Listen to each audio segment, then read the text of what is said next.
the internal problem is, how do you deal with tragedy and malevolence? And you can say, well, I'm not prepared. It's like, yeah, fair enough. Unsurprising, especially if you were overprotected as a child. It's not a good idea to overprotect your kids, because the snakes are going to come into the garden no matter what you do. And so then you, instead of trying to keep the damn snakes away, what you do is you arm your child with something that can help them chop them into pieces and make the world out of them. So that the trick for human thriving in the face of suffering and malevolence is strength, not protection. It's a completely different idea. We also know this clinically. We know, for example, that if you treat people with exposure therapy for agoraphobia, which is, roughly speaking, the fear of chaos, I would say, the fear of everything, you don't make them less afraid. You make them braver. It's not the same thing. Because with an agoraphobic, see, what happens to them is the fall. They never conceptualize death and suffering. They're naive, right? It never enters the theater of their imagination, and it's because they're protected from it. But then something happens. This often happens to women in their 40s, because they're the people most likely to develop agoraphobia. Something happens. They've been protected from chaos by authority their entire life. So maybe they had an overprotective father, and then they went to an overprotective boyfriend, and then they went to an overprotective husband. And maybe they were willing to be subjugated to all three of those because of the protection, right? So that's the bargain. They stay weak and dependent, and maybe they have to, because that's the only way they can appeal to the person who's hyperprotective. But the price they pay for that is that they're not sufficiently competent. And then something happens in their life, often in their 40s. They develop heart palpitations, maybe as a consequence of menopause. Their heart starts to beat erratically, and they think, oh no, death. It's like, well, who are you going to talk to about that?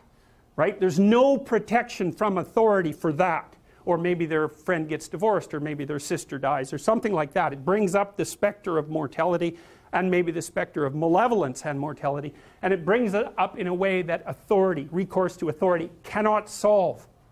And so then they have panic attacks. What happens? They go out, they get afraid, they feel their heart beating, then they get afraid of their heart beating because they think, oh no, I'm going to die, and they think, oh no, I'm going to die, and I'm going to make a fool of myself while I'm doing it and attract a lot of attention. So the two big fears come up: mortality and social judgment. And then they have a panic attack. It's like fight or flight's gone out of control. Very, very unpleasant. Then they start to avoid the places they've had a panic attack. Then they end up not being able to go anywhere. So then Tiamat has come back, right? A huge monster, a little victim. And so what do you do with them? Well, there's no saying, no, there's no Tiamat. That's done, right? Their naivety is over. They've had a direct contact with the threat of mortality and social judgment. They've met the terrible mother, and they've met the terrible father. And there's no going back. There's no saying, oh, the world is safe. It's not safe. Not at all. It's not safe. The fact that you think it's safe means that you were living in an unconscious bubble that was sort of provided to you by your culture. It's a gift. And now that's been shattered. And so now what do you do? Well, the answer is you retreat until you're in your house and there's nowhere you can go. You're the ultimate frozen rabbit, right? And your life is hell because you can't function. The alternative is, let's take apart the things you're afraid of. Let's expose you to them, carefully and programmatically. And then you'll learn that you're actually tougher than you think. You never knew that. And maybe you didn't want to take on the responsibility because, people play a role in their own demise, so to speak. When you had opportunity to go out and explore or withdraw because you were afraid, you chose to withdraw because you were afraid. So it's not only that you were overprotected often, it's that you were willing to take advantage of the fact that you were overprotected and run back there whenever you had the opportunity.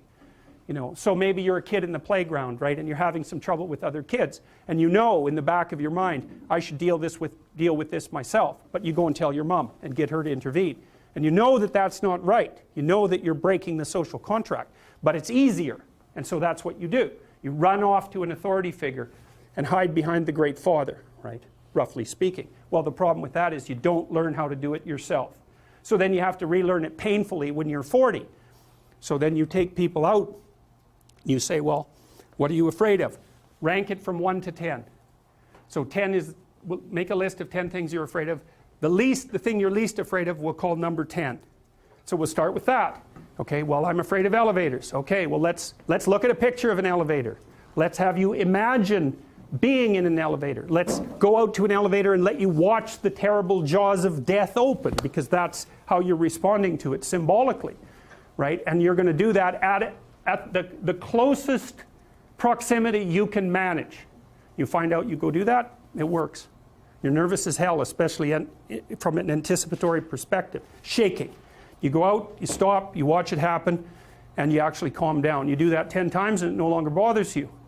Well, what you've learned that you didn't die. But more importantly than that, you've learned that you could withstand the threat of death. That's what you've learned. And then you move a little closer, and then you move a little closer, and then you move a little closer, and finally you're back in what's no longer the elevator from a symbolic perspective. It's a tomb, right? It's a place of enclosure and isolation. And you learn, turns out I can withstand that. And then you're much more together, much more confident. And that's often one of the things that often happens in situations like that. I've seen this multiple times, is that if you run someone through an exposure training process like that and toughen them up, they'll often start standing up to people around them in a way they never did before, because they wouldn't stand up for themselves before, because they weren't willing to undermine the protection. See, if you're protecting me, I can't bother you, because I can't afford to forsake your protection. So if I'm going to play that game, I'm going to hide behind you, then I can't challenge you. So that's no good, because that's sometimes why people, you see this with guys very frequently, they're still deathly afraid of their father's judgment when they're in their 30s or 40s. It's like, well, why? No, because they still want to believe that there's someone out there that knows. And so they're willing to accept the subjugation, because it doesn't force them to challenge the idea that there's someone out there that knows. Because that's the advantage of having your father as a judge, right? Because he knows. Well, what if he doesn't? What if no one knows any better than you? Well, that's a rough thing. You don't, until you realize that, you're not an adult, right? That's really technically the point of realization of adulthood, is that no one actually knows what you should do more than you do. I mean, it's a horrible realization, because what the hell do you know? It's a terrible realization, and people will often pick slavery, permanent slavery, to the spirit of the Great Father, let's say, over that realization, and it's completely understandable. But the problem with it is that there's more to you than you think, and so if you continue to hide behind that figure, then you never have a chance to understand that there's more to you than you think, far more to you than you think. Maybe there's enough to you so that you can actually withstand the threat of mortality without collapsing. Maybe even withstand the threat of malevolence without collapsing. Who knows? It's certainly possible. And it's not an abstract question. It's exactly the sort of question that you address in the psychotherapeutic process. It's always the question that you address. And the answer is often in the affirmative, because people can get unbelievably tough. And you know that, because people work in emergency wards in hospitals, right? Or they work in palliative care wards, or they work as mortuary assistants. I mean, these people have bloody rough jobs, you know, or they're on the front line of police investigation into, you know, heinous child abuse crimes, and so they're confronting malevolence on a regular basis. And, you know, those are very stressful jobs, but people do them. And some people do them without even being damaged by them, although that's a harder thing, because you can see horrible things, you know, things you'll never forget.